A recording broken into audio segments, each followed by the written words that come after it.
रहीम नाज़रीन अस्सलाम वालेकुम, मैं हूँ इमरान वसीम।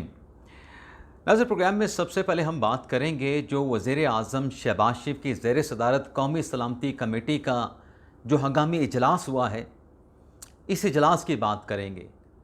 इस इजलास से इमर्ज होने वाले जो बड़े फ़ैसले हैं, उन फ़ैसलों की बात करेंगे और इस ख़बर की डिटेल आपकी खिदमत में पेश करने के बाद हमारे प्रोग्राम की जो दीगर अहम ख़बरें हैं, उनकी तफसीलात फिर आपकी खिदमत में पेश करेंगे। लेकिन नाज़रीन, व्लॉग का आगाज़ करने से पहले आपसे दरख्वास्त के चैनल को सब्सक्राइब कर लें, बेल आइकॉन का बटन प्रेस करें। वीडियो पसंद आए तो इसे लाइक और शेयर ज़रूर कीजिएगा। तो नाज़रीन, 2 बजे वज़ीर आज़म शहबाज शरीफ के ज़ेर सदारत कौमी सलामती कमेटी का इजलास हुआ। वज़ीर दाखिला मोहसिन नकवी, वज़ीर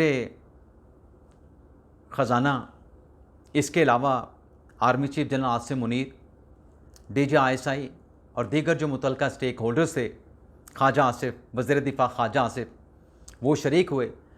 और इस इजलास में जो इस वक्त दाखिली और ख़ारजी सूरत हाल है, जो ख़ित्ते की सिक्योरिटी की सूरत हाल है, उसके ऊपर गौर व ख़ौस किया गया।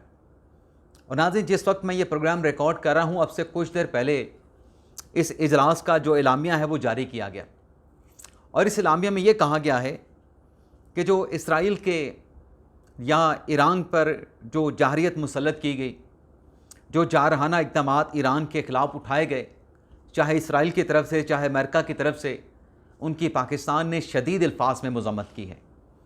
ना सिर्फ पाकिस्तान ने जाहरियत की मज़म्मत की है, बल्कि पाकिस्तान ने इस जाहरियत के ख़िलाफ़ जो ईरान का हक़ दिफ़ा है, दिफाही कार्रवाई का जो राइट है, उसको भी पाकिस्तान ने एडमिट किया है।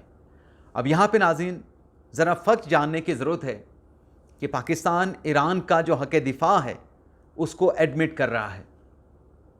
चाहे यहाँ पर कुछ ऐसे किरदार मौजूद हैं जो अपने ही मुल्क के ख़िलाफ़ प्रोपेगेंडा करते हैं कि पाकिस्तान ने ईरान के साथ धोखा किया।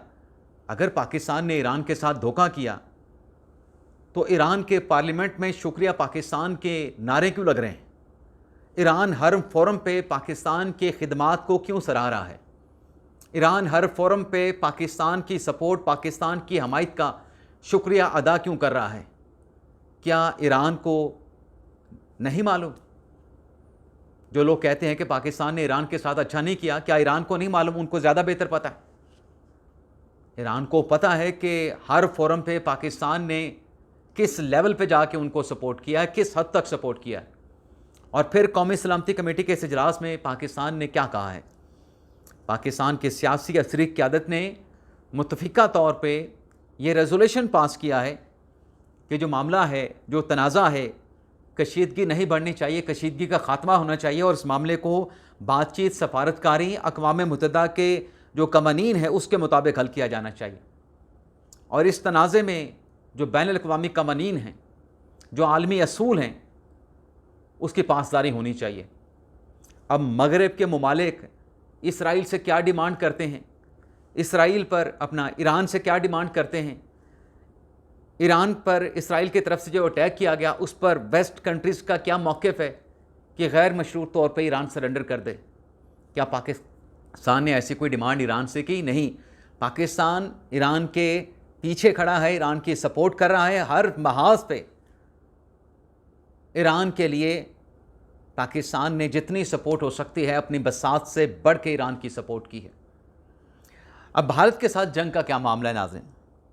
तो भारत के साथ नाज़रीन जंग का मामला ये है कि बिलावल भुट्टो ज़रदारी साहब जो पार्लिमानी डेलीगेशन के साथ पाकिस्तान का केस दुनिया के सामने रिप्रेजेंट करने के लिए गए थे, जिसमें शहरी रहमान साहबा थी, हिना रबानी खर साहबा थी, जिसमें मुसद्दिक मलिक साहब थे और अहम शख्सियात अरकान पार्लिमान जैसे खुर्रम दस्तगीर साहब थे, वो गए।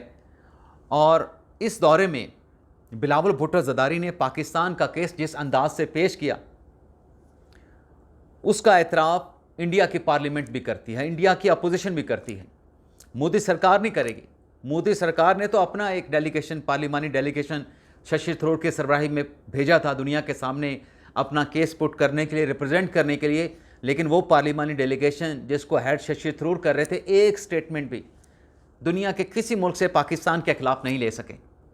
और बिलावल भुट्टो ज़रदारी को उनके डेलीगेशन को हर जगह पे वेलकम किया गया, हर जगह पे सराहा गया।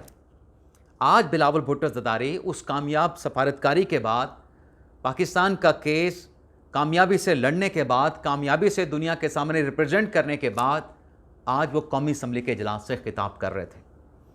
और जब वो इस ऐवान से, अवाम के मुंतखब अरकान से खिताब कर रहे थे, तो वहाँ पे आप देखिए कि पाकिस्तान तहरीक इंसाफ का रोल क्या था। अब जो किरदार है पाकिस्तान के बिलावल भुट्टो ज़रदारी का, उसका एतराफ़ जो इंडिया की अपोजिशन है वो कर रही है, लेकिन पाकिस्तान की अपोजिशन क्या कर रही है? पाकिस्तान की अपोजिशन बिलावल भुट्टो ज़रदारी की कामयाबी को एडमिट नहीं कर रही। बिलावल भुट्टो ज़रदारी ने अपनी तकरीर में कहा, अपनी स्पीच में कहा कि आसिम मुनीर को अमेरिका क्यों बुलाया गया, आसिम मुनीर के साथ डोनाल्ड ट्रंप ने लंच क्यों किया? उसकी वजह थी वो फातह था। उस फातह को बुला के डोनाल्ड ट्रंप ने उनको मुबारकबाद पेश की, तो ये पाकिस्तान के लिए एजाज़ था। लेकिन अपनी इस तकरीर में बिलावल भुट्टो ज़रदारी ने इंडिया को ये ज़रूर कहा, मुखातिब करते हुए, कि इंडिया जो है, अगर वो इंडस वाटर ट्रीटी के मुआहदे को नहीं मानता, उसको बहाल नहीं करता, तो पाकिस्तान भारत के साथ जंग करेगा। यानी जो जवाज़ इसराइल ने तराशा कि मेरी बका को, मेरी सलामती को ख़तरा है इसराइल से, इसराइल के जौहरी निज़ाम से, इसराइल के मिज़ाइल टेक्नोलॉजी से, तो फिर पाकिस्तान के पास भी ये जवाज़ मौजूद है भारत पर जंग मुसल्लत करने का, और अपना पानी का जो हक़ है, जो जायज़ हक़ है, वो भारत से छीन लेने का। बिलावल भुट्टो ज़रदारी ने अवाम के ऐवान से खिताब करते हुए कहा कि इंडिया के पास, भारत के पास, मोदी सरकार के पास दो ऑप्शन हैं, जंग से मुतल्लिक दो ऑप्शन हैं। एक तो सिंध ताश का मुआहदा इंडिया एक्सेप्ट कर ले। अगर इंडिया पहले ऑप्शन को एक्सेप्ट नहीं करता, सिंध ताश के मुआहदे को बहाल नहीं करता, तो फिर दूसरा ऑप्शन जो है इंडिया के पास है, वो है कि पाकिस्तान अपने हक़ के लिए पाकिस्तान जंग करेगा, फिर भारत को जंग का सामना करना पड़ेगा। जाहिर सी बात है कि जब पाकिस्तान का पानी रोका जाएगा, पाकिस्तान की बका का इशू होगा, पाकिस्तान की सलामती का इशू होगा, तो पाकिस्तान क्यों पीछे रहेगा? यहाँ पे नाज़िम मैं थोड़ा सा ऐड करना चाहूँगा आपकी इजाज़त के साथ। जो ईरान इसराइल इस वक्त जो सूरत हाल है, आप ये देखें कि अमेरिका ने जो हमला किया उसका क्या नतीजा निकला। उसका नतीजा आज सामने आया है। जो कल से रिपोर्ट हो रहा था कि जो न्यूक्लियर साइट्स हैं उस पर जो अमेरिकन बम्बार फ्लीट्स के जो निशाने थे वो ऑफ टारगेट थे, और अगर वो टारगेट पे थे तो फिर आज इसराइल को दोबारा ईरान की फोर्डो की न्यूक्लियर साइट पे क्यों हमला करना पड़ा, क्यों अटैक करना पड़ा। और फिर आज कुछ थोड़ा सा ईरान ने भी अपना हाथ दिखाया है इसराइल के ऊपर। खैबर मिज़ाइल के ज़रिए, इमाद मिज़ाइल के ज़रिए, अल-फतह मिज़ाइल के ज़रिए हमला किया है, और अहम इंस्टॉलेशंस को, मिलिट्री इंस्टॉलेशन को, इलेक्ट्रिसिटी के इंस्टॉलेशंस को निशाना बनाया। और फिर बदले में इसराइल ने क्या किया? ईरान के एयरपोर्ट को, ईरान के फोर्डो की न्यूक्लियर साइट को, ईरान के सरकारी टीवी के इमारत को, रेड क्रिसेंट के ऑफिस को निशाना बनाया गया। लेकिन आज चीन की तरफ से स्टेटमेंट सामने आया है कि ये जो जारियत है ये बिला जवाज़ है, नाकाबिले कबूल है, खित्ते में कशीदगी बढ़ सकती है, और ऐसा ही स्टेटमेंट रशिया की तरफ से भी दिया गया है। लेकिन बिलावल भुट्टो ज़रदारी नाज़रीन जो ऐवान से खिताब कर रहे हैं, वैसे मैंने कहा कि वो जो कामयाब ट्रिप करके आए हैं उसका एतराफ़ इंडिया की अपोजिशन कर रही है, तो क्या वजह है हमारी अपोजिशन उनकी खिदमात, उनकी कामयाबी का एतराफ़ क्यों नहीं कर रहे? उनके खिलाफ अगर कोई बात कर रहा है तो मोदी सरकार कर रही है। अब इस तनकीद पे आप ये देखें, जो बिलावल भुट्टो ज़रदारी ने खिताब किया, आसिम मुनीर को जो फील्ड जनरल मार्शल का रैंक दिया गया, उमर अयूब साहब खिताब करते हैं। अब उमर अयूब साहब कमान से तीर निकाल चुके हैं, और जो बुज़ुर्ग कहते हैं, सियाने कहते हैं कि पहले तोलो फिर बोलो। जंग के दौरान जो उमर अयूब साहब ने स्टेटमेंट दिया था कि हमारे पास तो पेट्रोल नहीं है, हम कैसे जंग लड़ेंगे, आज उमर अयूब साहब उस स्टेटमेंट की वजाहत दे रहे हैं, उस स्टेटमेंट की वजाहत दे रहे हैं। उस वक्त कहा था, मैं अपनी करेक्शन भी करता हूँ, उस वक्त कहा था कि हमारे पास तो पेट्रोल ही नहीं जहाज़ उड़ाने के लिए, इन्होंने क्या मुकाबला करना है। आज कहते हैं कि मैंने तो ये कहा था कि अपना पेट्रोल चेक कर लें, जंग के लिए आपके पास पेट्रोल है भी या नहीं है। इस किस्म की बातें तो दुश्मन करता है। और फिर जनाब उमर अयूब साहब क्या कहते हैं, उमर अयूब साहब नाज़रीन क्या कहते हैं, मैं आपको एक एक करके बताता हूँ। वो कहते हैं जी पाकिस्तान पीपल्स पार्टी जो है वो नालायक है। पाकिस्तान पीपल्स पार्टी पे तनकीद करते हैं, फारग जमात है। भाई पाकिस्तान पीपल्स पार्टी फारिग है तो चंद रोज़ पहले आप पीपल्स पार्टी के साथ इत्तेहाद बना के बजट का बाइकआउट करने और बजट को नाकाम बनाने की आप उसके साथ क्या बातचीत कर रहे थे। अगर पीपल्स पार्टी इतनी बुरी है तो असद कैसर साहब उनके पास क्या लेने के लिए गए थे कि आप हमें सपोर्ट करें और बजट को हम पास नहीं होने देते ताकि हुकूमत नाकाम हो जाए, हुकूमत घर चली जाए। और फिर असद कैसर साहब क्या कहते हैं, असद कैसर साहब ये कहते हैं कि अच्छी अंग्रेज़ी बोलने से, यानी बिलावल भुट्टो ज़रदारी पे तनकीद कर रहे हैं और कहते हैं कि अच्छी अंग्रेज़ी बोलने से कोई लीडर नहीं बन जाता। तो बानी तहरीक इंसाफ इमरान खान क्या करते थे, वो भी तो बस अंग्रेज़ी की बुनियाद के ऊपर के ऑक्सफोर्ड के पढ़े हुए हैं, बड़ी अच्छी अंग्रेज़ी बोलते हैं, उनकी क्या खासियत थी। लेकिन नाज़रीन जवाब जो दिया वो फिर कादर पटेल ने दिया। कादर पटेल ने कहा कि उमर अयूब को तकलीफ़ ये है कि आसिम मुनीर को फील्ड मार्शल का रैंक क्यों मिला, क्योंकि दादा के हवाले से तकलीफ़ है ना, क्योंकि पहला फील्ड मार्शल का जो खिताब है वो अयूब खान को मिला था। उस पर कह रहे थे कादर पटेल साहब कि इनको तकलीफ़ ये है और इसराइल का एक रिश्तेदार अपनी सज़ा भुगत रहा है। फील्ड जनरल मार्शल को ये रैंक मिलने की जो वजह है, जो उमर अयूब को तकलीफ़ है, वो अपने दादा की वजह से है। तो ये असम्बली के अंदर नाज़रीन बातें हो रही हैं। हालांकि आज बिलावल भुट्टो ज़रदारी ने जो कामयाबी हासिल की है, पाकिस्तान का जो केस आलमी सतह पर रिप्रेजेंट किया है, उसको सराहा जाना चाहिए था। और फिर इसके अलावा गंडापुर साहब ने एतराफ़ कर लिया है कि हम बजट जो है मंजूर करने जा रहे हैं और साथ में कहते हैं कि हमारे खिलाफ साजिश हो रही थी और उस साजिश को नाकाम बनाने के लिए हम ये बजट जो है असम्बली से पास करवाने जा रहे हैं। भाई अगर आपके खिलाफ कोई साजिश है, वो साजिश तो आपने अपने खिलाफ खुद रचाई थी। किसी ने नहीं कहा था कि आप इस बजट की अप्रूवल को इमरान खान साहब के साथ मुलाकात और इजाज़त के साथ मशरूत कर दें, यह आपने खुद किया था।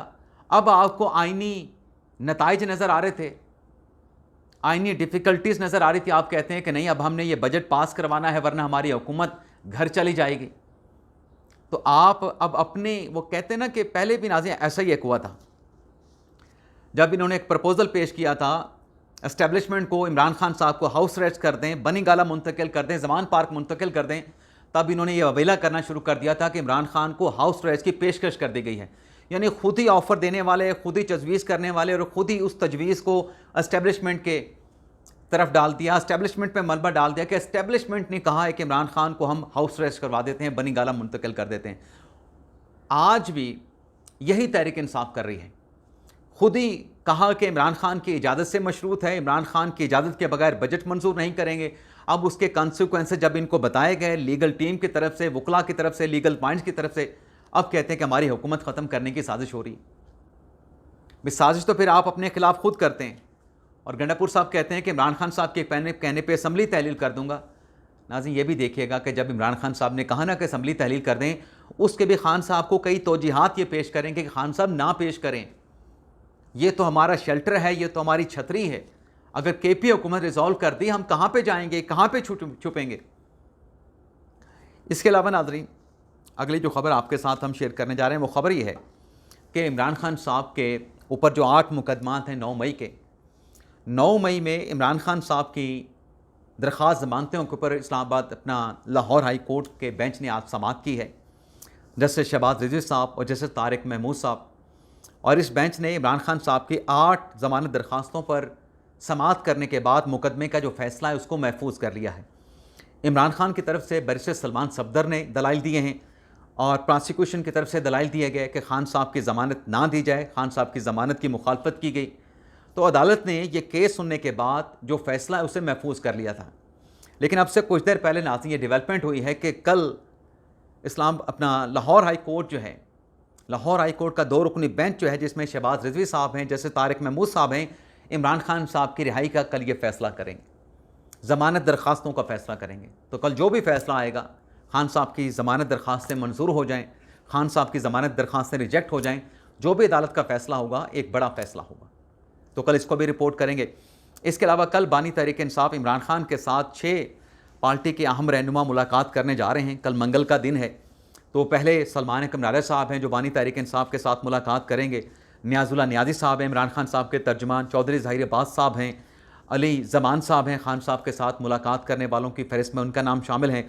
नईब हैदर पंजोता साहब, हर लिस्ट में इनका नाम होता है, न जाने वजह क्या है। ये भी खान साहब के साथ मुलाकात करेंगे। बैरिस्टर सैफ भी इमरान खान साहब के साथ मुलाकात करेंगे। अब नाज़िर सवाल ये है कि फैसल चौधरी की मुलाकात पर तहरीक इंसाफ सलमान सफदर साहब, सलमान अकरम राजा साहब को गलती से सलमान सफदर साहब का नाम लिया, एतराज़ होता था। अब इनकी मुलाकात नहीं होती, अब इनको कोई एतराज़ नहीं। अब इन 6 नामों की लिस्ट दी है, देखते हैं कल मुलाकात होती है नहीं होती। लेकिन सवाल वही रहेगा कि अगर फैसल चौधरी की मुलाकात पे इनको एतराज़ था, तो अब इनकी मुलाकात ना होने पे इनको क्यों एतराज़ नहीं है? अब ये आवाज़ क्यों नहीं उठाते? इजाज़त चाहते हैं नाज़रीन, अल्लाह हाफ़िज़।